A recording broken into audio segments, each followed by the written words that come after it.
All right, today we are working on a 2022 Coleman 17B.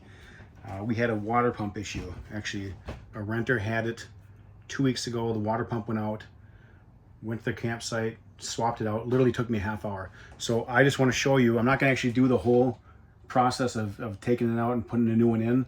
But if I just get the camera down there and kind of give you a little overview of what it looks like, if you have a water pump problem, it's super easy. If you pick up a new water pump, they're pretty cheap too. Heck, even just grab one to have as a backup in case it goes out, just so you have the thing. They're cheap enough to have on hand. But anyways, there's 2 wires, a couple of hoses that go into it. Super simple.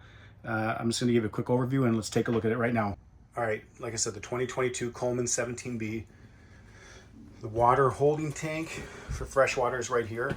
And this is the old pump. We just took that out. And then we put this one back in. This one is actually the original pump for this camper. We had an electrical issue. As you can see right down here, we fixed that up. That's all taken care of now. Anyways, I'm gonna give you a quick overview. Super simple, so don't let these things intimidate you. And like I said, they're pretty cheap too. Okay. Basically, there's 4 screws that hold this thing down.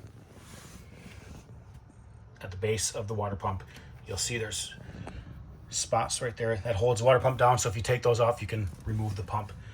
You got the fresh line right here, and then this is the sucking side. This hose is connected to the water tank. So this is your fresh water tank right here. You fill it right here. That's where the fill is. So when you're filling your tank, that's where you fill it. Real simple here, okay? All you got to do is take this off, remove that. I'm not going to do it right now. That's tight now. And then you remove this side too. So the water pump should have the filter on here. This is the pumping side, and it pumps out that way. So like I said, you take those 4 screws off, disconnect this, disconnect that. Here's my ground is the black, red is the 12-volt line. I just reconnected that. All I did is use a little connect like that. That's fine. And then that one's connected right there too. That's ground. That's it. You got 2 wires coming off the back of the water pump. You got to reattach those, and then just the hoses. For the water sucks from the main water tank, and then it pushes out this way, and that feeds your lines. Super simple. There's nothing to these things. I mean, it runs off the 12-volt battery system, so you're literally connecting 2 cables, like I said, 2 wires.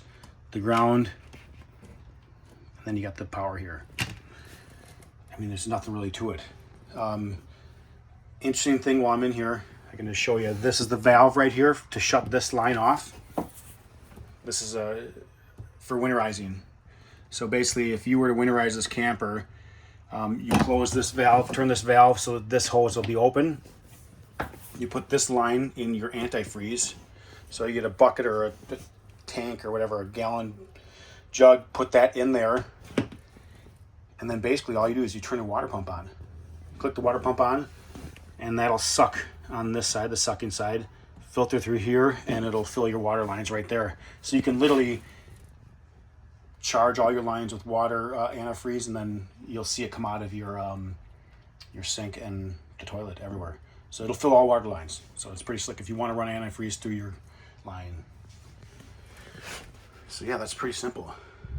Don't let these water pumps intimidate you. They're super easy to work on. Literally, like I said, you get the 4 screws that hold it down. You get a ground, you get a power, and you got 2 lines coming into it. So that's it.